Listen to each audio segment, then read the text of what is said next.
thinking that singles is going to be a career for you, but your skills are perfectly suited for doubles. Wonderful net player, incredible reactions. And so I did all the research into what the top doubles players make, what their endorsements might be, so I could present it to him as doubles could be a career for you.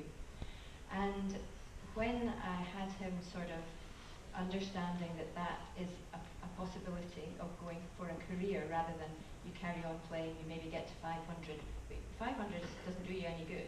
You're just spending, you're losing money all the time. I didn't have money to lose. So I found a coach. I thought I need to find a coach to help him. And I was with Andy in Monte Carlo, and I was watching the practice course, as I still continue to do, because I like to see how coaches work. I like to see what the players are practicing, etc. And I found this coach called Louis Caillet. He's a Canadian, and he was working with an Israeli player called Erlich and Ram, who'd already won 2 slams, I think. And I watched him for 2 hours, and I thought, this guy is brilliant. And so I approached him in the hotel lobby, which is probably a bit scary for him. Strange woman, hotel lobby, what does she want? And I said, I explained to him what I was looking for, and he thought I was going to speak to him about Andy. And I said, my son Jamie, think he could be a really good doubles player, needs some help. He said, send me a video of him, of one of his matches. So I said to Jamie, send a video, you start the contact and all the rest of it, because you can't do everything for them, it's their career. So open that channel up. The guy came back with kind of 4 pages of pictures and clips and lines, and yes, he could easily improve this bit here, and it was phenomenal. As a coach and as a parent, I went, this guy is gold dust. This is exactly what I want, somebody who's really interested, attention to detail, and looks like he cares, you know, and believes, he thinks he could be quite good. Anyway, I said to him, could you do some work with Jamie and his partner, who was Colin Fleming, also Scottish at the time? And he said, I couldn't start till May, and I could give you 6 weeks across the grass season, but not at Wimbledon because I'm with the Israelis. I went, okay, that's fine. He said, could you give me an idea of the cost? So he gave me an idea of the cost, and I thought, okay, I can probably just afford the 6 weeks, and that would be it. It would absolutely kill me financially, but you cannot give one child the opportunity and not give the other child the opportunity. So he did the 6 weeks. So he worked with Jamie and Colin. I attached another Scottish coach to them so that the Scottish coach could learn and also be a hitting partner, but learn from him. So if I couldn't afford to pay this guy again, I had somebody who at least understood what they were doing. Anyway, 8 weeks after Jamie started with Louis, he made his first ATP Tour final in Los Angeles, and losing to the Bryan brothers in the final. And a year later, he won the mixed at Wimbledon. He's had his ups and downs with his career. He, like many young men of a certain age, they get to an age where they think they know everything, and they abandon what they should be doing because they think they know and they've done it.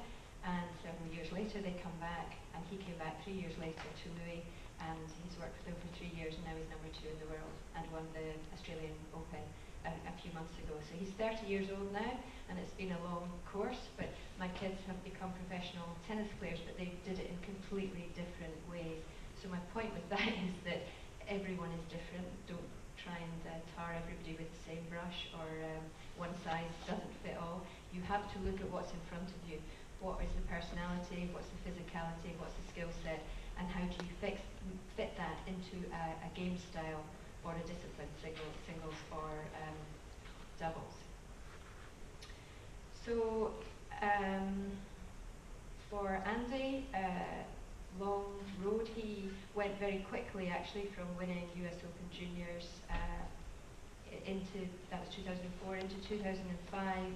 His coach at Sanchez Casal, Pato Alvarez, very elderly Spanish, actually he's not Spanish, he's South American coach, but he's been in Spain for many years. Quite an eccentric guy, but unbelievable coach, incredible coach. And he was in his 70s, and he started to travel with Andy in 2005. He said, I'm going to take him now, he's ready for Challenger circuit. And I said, okay. He'd only just played a few futures, just a few. I said, are you sure? He said, yes, he has to learn next level. He said, futures level, very bad. You don't want to get stuck at futures level. And that is actually true. Players who get stuck at futures level never do anything. You need to get out of futures quickly. So he took him off to South America. He didn't get into anything. He was in the qualies for everything. And he won one match in 4 weeks, and he came back and he was really, really down. For Andy, it's all about winning. And I said to Pato, look, he's really, really down, he's really lost confidence. I said, do you think it would be an idea to go back into the futures and let him win some matches and build his confidence? And he said, no.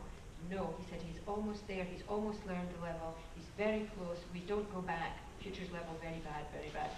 And I thought, right, okay, I have to listen to him, because I don't know. And like, I've always tried to find good people to listen to and then go with your gut. And I thought, no, I have to trust this guy. He knows, he's been the journey before, and I don't know.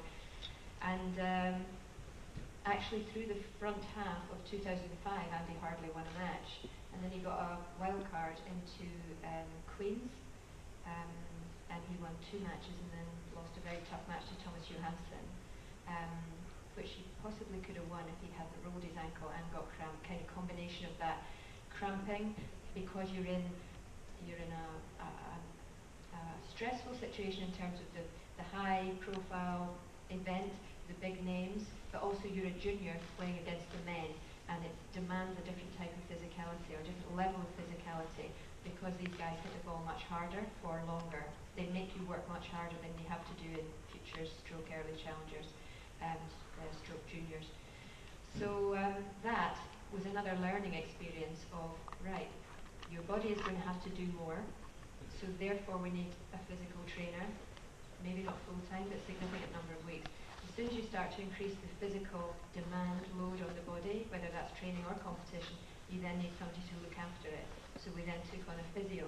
So again, the costs are starting to be pretty big, so it's only certain weeks that you have it. But after Queens, he got wildcards into Wimbledon, and what I remember about the first Wimbledon was coming back from the practice course on the Sunday before it all started. The place is pretty deserted, and we were walking past the centre court, and he said, I want to play in there. And I said, you might have to wait a little bit for that. And his first match was on court 2, second match was on court 1, and then he played David Nalbandian on the centre court, like literally 5 days after he'd said that. So for me, it's the belief thing. It's the always, that's where I'm going, that's what I want to do, and making it happen. And it's a huge thing. If kids don't have the right attitude and the belief, you're probably not going to get them to where they perhaps could get to. Anyway, eventually in 2013 he won Wimbledon. It was a huge, huge thing, because he had lost in the final the year before, and it devastated him, truly devastated him. He literally hardly moved for about 4 days. He was really, really down. To get that close to something that you're working so hard for, you never know if you'll get that close again. And I think anybody who saw his speech after losing to Fed in the final would know that he actually felt like he'd let everybody down. You know, it's such a big thing in our country. Nobody had won Wimbledon for 70 odd years, and it was always about, when are you going to win it, when are you going to win it? And he nearly did it, but not quite.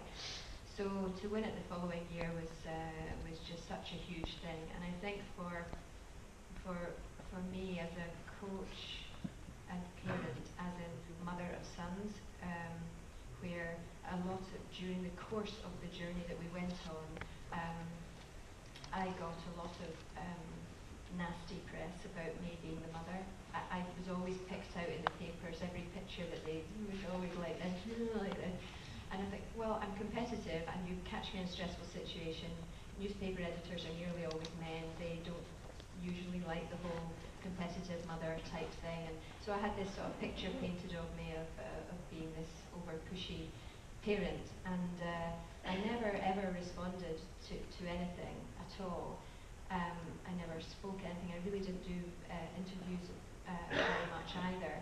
But after Andy won Wimbledon, I felt very much more confident. I felt like I could speak and use, like some of the stuff that I'm telling you today. I'm more than happy to share it, because I understand that when I was a coach and a parent, I was clutching around trying to find people to listen to. And it's not to say that my story is just one way to do it. Everybody goes on a different journey, but there's lots of messages in there that probably run through all parents' stories. But so now I try to talk a little bit about the lessons that we learned along the way, the things that you as a parent have to understand, which are also the same things that you as coaches need to understand. It's about trying to do the right things at the right time, or put the right people in place at the right right time. And it's not always easy. You don't always know if you're doing the right thing. In fact, I'm sure I did quite a few wrong things, but for the most part, we probably got most things right.